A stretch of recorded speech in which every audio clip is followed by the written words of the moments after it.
Leviticus. It is the third book in your Bible, and let's be honest, it's the one that we are very likely to just skip. The book seems obscure to us, the laws seem distant, irrelevant, and didn't Jesus fulfill all this? It's kind of gross in places when it discusses various diseases and skin issues, and then there's no real narrative or storyline to follow like in Genesis or in Exodus. So I understand why the book of Leviticus is one that we might just want to glance at, rush through, or even ignore, but the book is massively important and worth your time.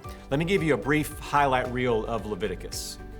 The greatest command next to loving God according to Jesus is to love your neighbor as yourself, and that is found in Leviticus chapter 19, verse 18.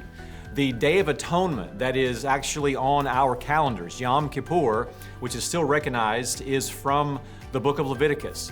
And then the year of Jubilee, the 50th year, which was a Sabbath year when land and the captives and property was set free and had rest, that's in Leviticus. And then it's on the Liberty Bell in Philadelphia where it says, "Proclaim liberty," and quotes Leviticus 25:10.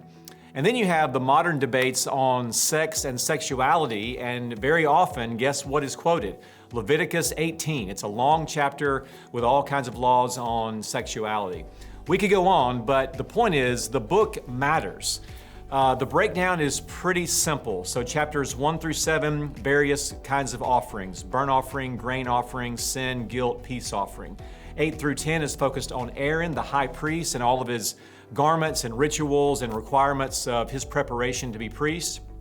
11 through 15 are purity laws: clean and unclean, food, clothing, hygiene, diet, pregnancy, childbirth, dead bodies, and so forth. 16, Day of Atonement. 17, handling of blood. 18 through 27, all kinds of commands and prohibitions about holiness. Now, two big themes emerge in this book. First, God's people are distinct and must be holy. So God called Israel to be His own people, His own possession, and just as He is holy and different, they should be holy and different. And so all these laws about their daily lives are meant to show that they should be distinct among the nations. They should look different. So their life, down to their hygiene and their garments and their farming and what they eat, should be different because they are in fact, a different people.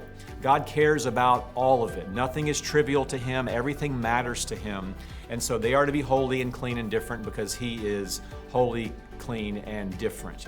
You see this language of holy, common, clean, unclean, all throughout the book of Leviticus. Second, God's people are sinful and need sacrifice. So they're holy and distinct, but they also sin, and we know this. So God made all these provisions and for their atonement, for their sacrifice, and for their forgiveness. And that's why the high priest mattered. He would take an animal without blemish and kill it in their place. They would shed innocent blood for their sin. And so each offering was a way of saying, I should be there. I should be the one bleeding and crying out and dying, but the animal took their place. And there is no book that cries out and longs for the perfect and once-for-all sacrifice that would end all these sacrifices. A greater high priest, a greater lamb, a greater Aaron who would make us right with God once and for all.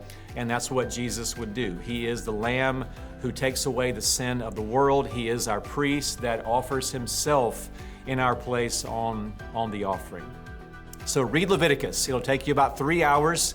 Plod your way through it, read every word of it, and let it remind you how much God cares about holiness, about sin, about forgiveness, and thank God for Jesus and what He's done for us.